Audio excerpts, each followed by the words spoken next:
حضور نبی پاک صلی اللہ تعالی علیہ وسلم کا فیصلہ اللہ پاک قسم کھا کر اس بات کو اس طرح بیان فرماتا ہے فَلَا وَرَبِّكَ لَا يُؤْمِنُونَ حَتَّى يُحَكِّمُوكَ فِي مَا شَجَرَ بَيْنَهُمْ، فرمایا قسم ہے محبوب تیرے رب کی، فَلَا وَرَبِّكَ لَا يُؤْمِنُونَ، وہ ایمان والے ہو ہی نہیں سکتے محبوب جب تو کسی امر کے بارے میں فیصلہ کر دیں اور وہ اس کو نہ مانے۔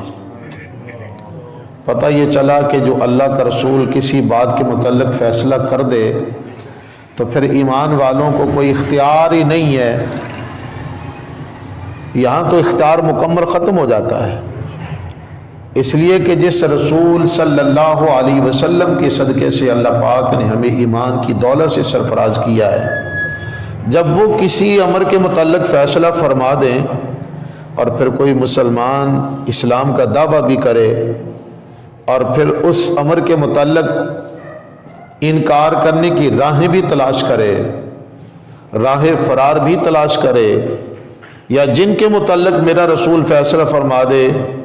اور کوئی مسلمان ان کے متعلق اس فیصلے کے خلاف کوئی نرم گوشہ رکھے، تو پھر وہ اپنے آپ کو دیکھ لے کہ وہ ایمان کے کس درجے پر کھڑا ہے۔ رسول کریم صلی اللہ علیہ وسلم میرے آقا کریم نے جب گستاخوں کے متعلق فیصلہ کیا، وہ گستاخ اگرچہ کعبۃ اللہ کے غلاف میں بھی لپٹا ہوا ہو اور رسول کریم صلی اللہ علیہ وسلم مکہ المکرمہ میں اس شان سے آئیں کہ کعبۃ اللہ کو اللہ کے پیغمبر نے فتح فرما لیا، مکہ کو فتح کر لیا،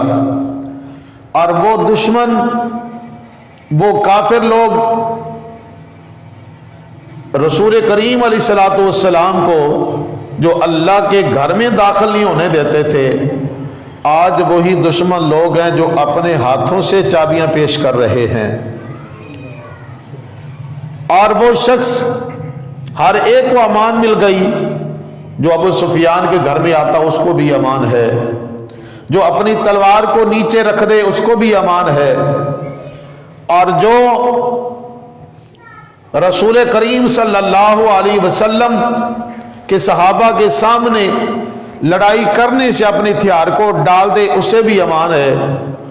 لیکن وہ شخص جو گستاخ رسول ہو، جس نے اللہ کے رسول کی شان میں گستاخی کی ہو، وہ دوڑ کر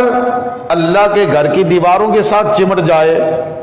اور وہ کعبۃ اللہ کے غلاف میں بھی چھپ جائے،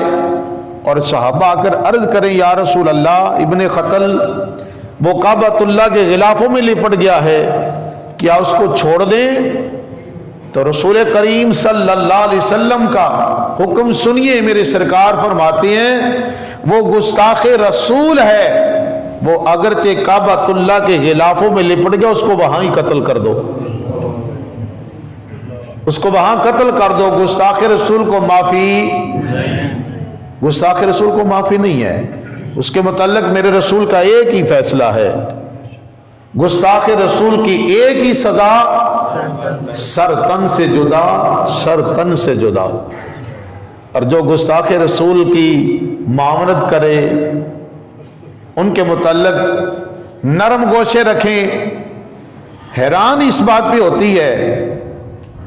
کسی کے ماں باپ کے متعلق کوئی بکواس کرے وہ راتوں رات دھر لیا جائے،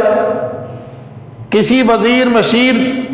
یا صدر کے خلاف کوئی زبان سے بکواس کرے اس کو راتوں رات دھر لیا جاتا ہے، اس کے متعلق ایجنسیاں بڑی ٹو لگا لیتی ہیں کہ اس نے فلاں موقع پر یہ بات کی ہے، اور تیرے میرے رسول کے متعلق کوئی سوشل میڈیا پر بکواس کرتا رہے اور وہ اعلانیہ طور پر بک بک کرتے رہیں، صحابہ کے متعلق بکواس کرتے رہیں، آل بیت طہارات کے متعلق زبان درازی کرتے رہیں، تو جی ان کے متعلق پہلے رپٹ لکھواؤ، جی پہلے وہاں جاؤ پھر وہاں کرو۔ میں نے کہا اگر تیرے باپ کے متعلق ماں کے متعلق کوئی بات کر دے تو راتوں رات دھر لیا جاتا ہے، تو اتنی بھی غیرت گوارا نہیں کرتی رسول کریم صلی اللہ علیہ وسلم کے شان کے متعلق اگر کوئی بکواس کرے اور اس کے متعلق اتنے نرم گوشے، کہ جی ہم مشدد ہو جائیں گے، ہم بڑے اس بات پہ آگے انتہا پسند گنے جائیں گے ہم. میں نے کہا میرے رسول کریم علیہ الصلوۃ والسلام نے تو حکم دیا جو میری شان میں گستاخی کرتا ہے وہ کعبۃ اللہ کے غلاف میں بھی لپٹا ہوا گستاخ ہو، یہ نہ دیکھو وہ اللہ کا گھر ہے، وہ اللہ کے گھر کے غلافوں میں لپٹا ہوا ہے، وہاں بھی پکڑ کر اس ظالم کے جسم کے ٹکڑے کر دو گے، رسول کریم کا گستاخ ہے.